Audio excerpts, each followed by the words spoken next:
it was a lot of fun. My dad came up, and I hung the bat house.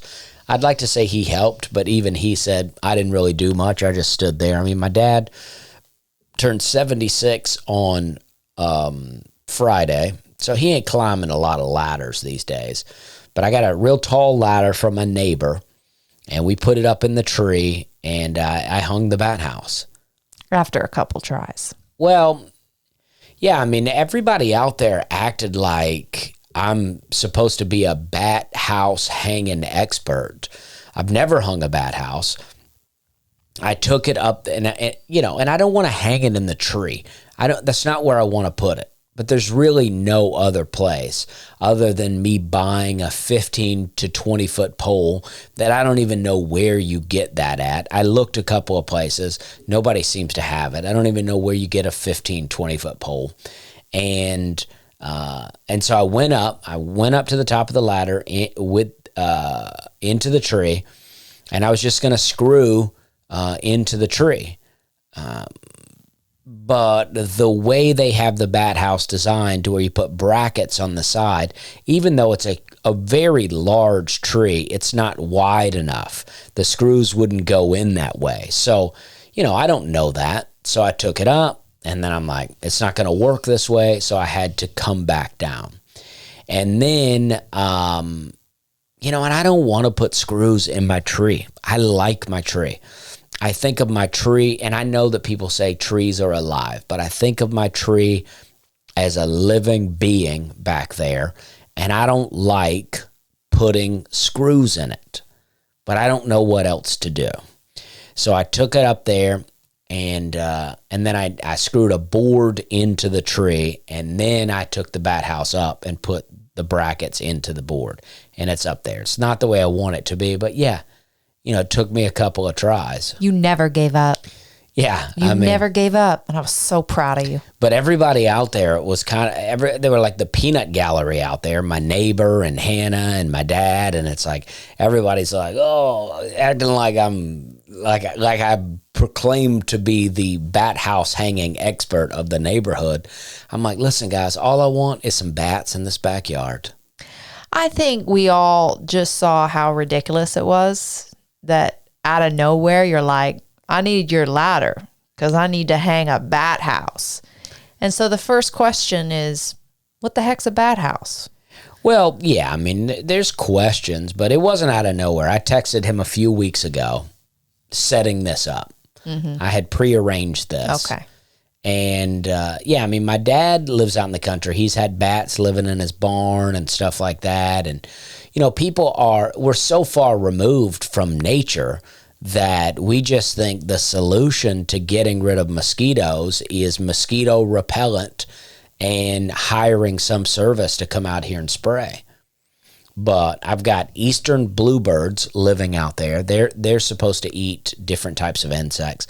I saw an eastern bluebird one day eat a grasshopper right out of the sky. Savage. This grasshopper it jumped and flew off the porch, and the eastern bluebird came out of its birdhouse that I've set up.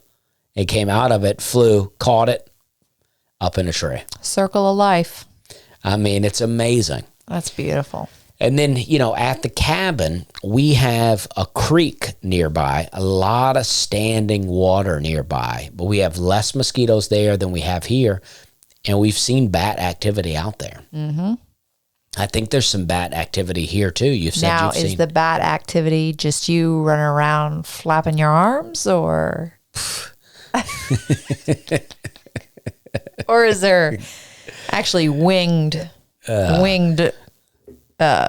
rats? You've seen the bats. I have. You've seen them. Okay. I just want to clarify for the audience. Yeah. You never know. The type of guy that hangs a bat house might also be the guy that likes to dress up in a bat suit.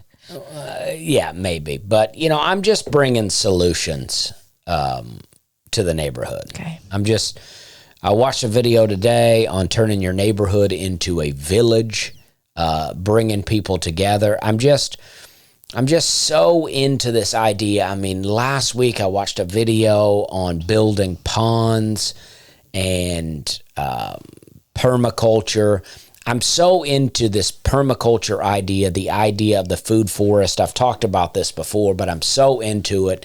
I can find good YouTube videos on it, but I've been trying to find good podcasts around permaculture. And the permaculture community is at least what I can find, is the worst podcasters on the planet. I'm not saying this is the best podcast in the world, but I am telling you, we have good audio, and we're talking about things. I mean, these podcasts are the worst. We listened to a couple on the way home the other day. I listened to a few. The audio's usually really bad, and either it's like people that are actually like permaculture scientists who've done a lot, and they use a lot of big words to describe what they're doing, or they'll never really get into it. I just want to hear you talk about what you're doing.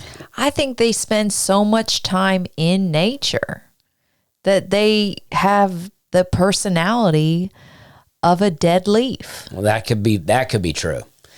That could be true. But this is what we're doing. See, the land that we have out in McMinnville, it's on a bit of a slope the whole way leading down to a creek. There's some flat areas on it, and we found the flattest area to put our cabin on, and then we had some other area flattened out, just around the cabin to provide a bit of a space.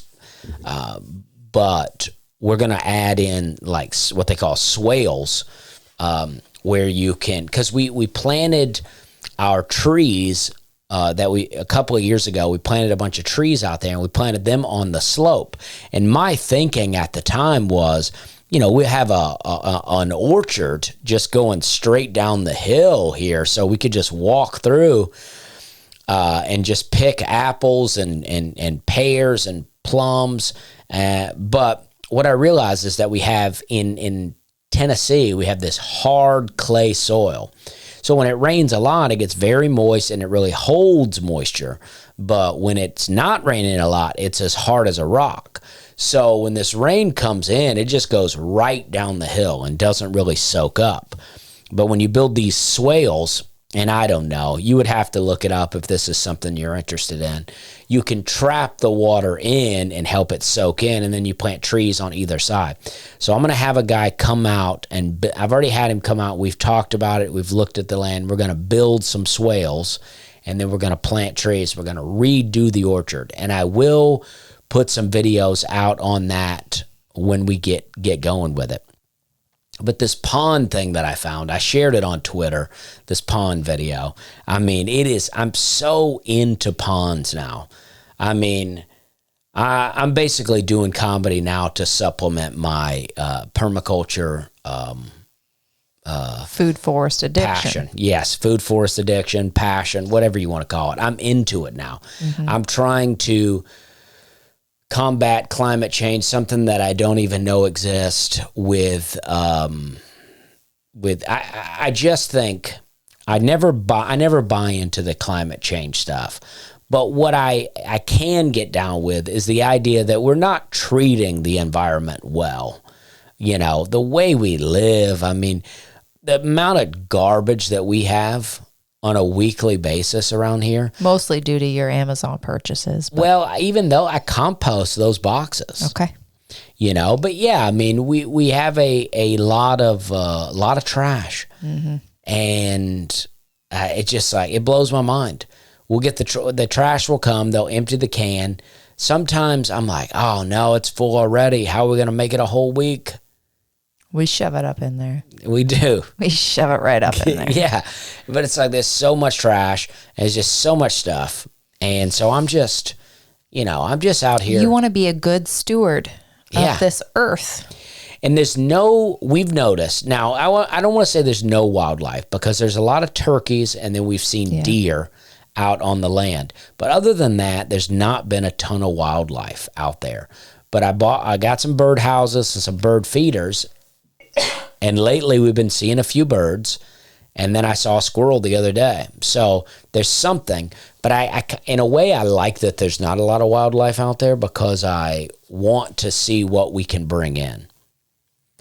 I mean, I've already seen results. We saw some crows out there when we were there this weekend. A lot of crows. I've not really seen crows there before. No, we got some bluebirds and a squirrel. And of course, that snout that we found a couple months ago. Oh, yeah, that's true. The infamous snout. That is true.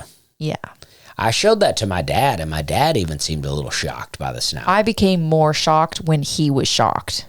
Yeah, my dad's really seen everything, and he was shocked by the snout. Yeah, he couldn't figure out what it was or why it was. It's wild, isn't it? Yep. It sure is. But we got a real swale plan out there, and I got a pond plan. I don't know if I'll do it.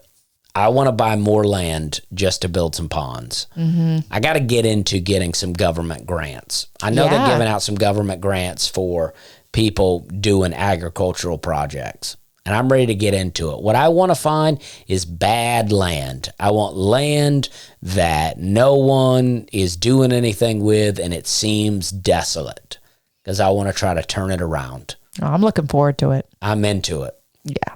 I got lots of plans.